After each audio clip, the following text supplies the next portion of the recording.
بسم الله الرحمن الرحیم. السلام علیکم. امید لرم زمارونو خویندو چې ټول به روغ جوړ او د صحت په جامه کې یئ او الله مو همیشه خوشحال لره.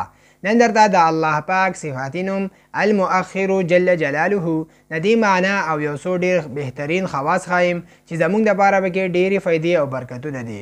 نو دا ویډیو به تر اخره پورې ګورئ او د نورو دوستانو سره به هم د ثواب په نیت باندې مخې ته ضرور شیر کوئ. د مارونو خویندو المؤخر جل جلاله دا د الله پاک صفاتي نوم دی. معنی دا بدانو لره وروستو کوونکی. اوس د دې یو څو خواص دي دغه زده کړئ.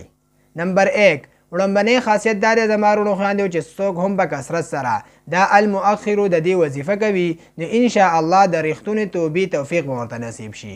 نمبر 2 دویمه خاصیت دا دی د مارونو خویندو چې څوک هم روزانه په پابندۍ سره سل پیری دا المؤخر وایي نو هغه د به انشاء الله تعالی داسې قرب نصیب کړي چې د هغې نه بغیر به ورته آرام نه میلاویږي.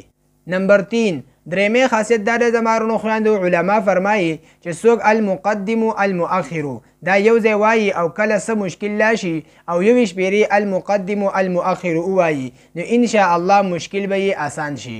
نمبر 4 څلورمې خاصیت دا دی د مارونو خویندو چې څوک هم 48 ورځو پورې روزانه 3000 پیرې د المؤخر ووایي نو انشاء الله چې څه هم غواړي هغه به ورته میلاویږي.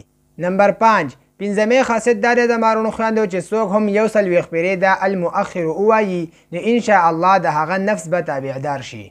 نمبر 6 شپږمې خاصیت دا دی د مارونو خویندو چې څوک هم روزانه 100 پیرې د المؤخر ووایي نو انشاء الله د ټول کارونه به پوره شي.